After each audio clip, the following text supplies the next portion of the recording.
हर हर महादेव। आसंतु किछि कथा हवा निजर शरीर भितर थिबा सिम्पटम को जानिबा, प्रवृत्ति को जानिबा।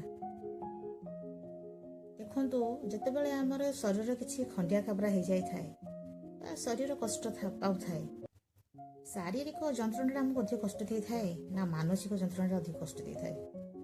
केबे भाबिचंती? मु भाबुची भाबिथिबे। हाँ, शरीरर खंडिया बा क्षताक्त बा रोग किछि दिन पर भलाई जाय पारे बा अल्प समय आसीबो, तापरे ताको नै कि आमे कष्ट पाइबा, पुणी ठीक ठाक हेगी एडजस्ट करके मनुष्य बंचिबो। किंतु मन भितर जो इमोशन थाए से इमोशन को बा से इमोशन रु बाहरिबा सहज कि? मनटा जेतेबेले आपनकर दुख हेइथिबो बा कोनोसे घटना को नै कि आपनक भितर इमोशन पूरा बांधी के रहिथिबो जे मते सेटा काहे की कहला, से एमती कथा काहे कहला, मते बहुत कष्ट लागुची, ए भली घटना मो लाइफ रे काहे घटिला। रोग को नै कि हो रोग देखंतु शरीर रोगटा भल होई जिवो, किंतु ताको नै कि आपन जो मन रे भाबुचंती केते कष्ट पाइली, डाक्टर पाखु गली, एबे भी कष्ट पाउची, ए रोग मध्य हरे जाउनी, ता माने अहरह आपन जो इमोशन रे हर्ट होचंती, इमोशन रो वुंड क्षताक्त आपन को अजनातारे भी कष्ट दउची। सेटा गोटे कहती कौन इमोशन इलनेस।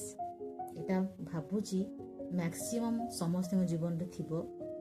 किए तो जनातु बा न जनातु बा किए तांको भितर थिबा इमोशन को नै कि इमोशन रो वुंड बा इलनेस को नै कि जज करंतु बा न करंतु, कारण ए इमोशन बहुत कष्ट दे थाए। मने करंतु कोनोसी व्यक्तिर अवस्था भल नाही, खाइबा को ठीक से पाउनी, शरीर रे रोग अछि, चाकरी क्षेत्र रे समस्या अछि, परिवार रे 4-5 जन लोक ता ऊपर निर्भर करके रहउचंती। भाबिले तो शरीरटा हम देखिबा से पूरा ठीक ठाक अछि, किंतु भितरे सबले से भाबुथबो मु कोठु रोजगार करिवि, कोठु रोजगार करी भाबिला कि एई मन जो भाबिला से इमोशन को नै से घारी हैला। पुणी भाबिला जे कौन करिवि, जे देह केमती भल हबो, कौन कले समस्ते खुश रे रहिबे, ए से मते एते खराब कथा कहूची, मो पाखरे पैसा नाही बोली से मते जहा नाही ता कहि दउची बा मो सते सो काहे की घटुची। एई जो इमोशन रो वुंड ताकू से व्यक्ति को अहरह विचलित करथाए, पेन देथाए, जहा कि इमोशन वुंड बा इमोशन इलनेस आमे कहि परिबा। तेणु ए इमोशन रो जो कहते शब्द नहीं कि आवाज नहीं, किंतु ताहा प्रत्येक जीवन रे प्रत्येक व्यक्तिर क्षेत्र में घटी थाए।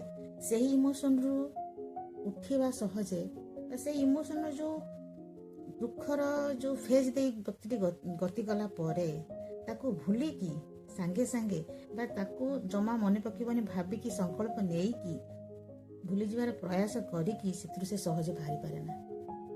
पास्ट रो विभिन्न घटना घटिथिबो ताकू भी से भाबुथिबो, ए मते एते कथा कहिले, चाकरी रे मते समस्त सामने एते अपमानित हो पड़ला, मु किछि भूल कर नथिली, मते काहे केते लोक कहिले एमती कथा, कारण सेटा भारी पेनफुल हे थाए।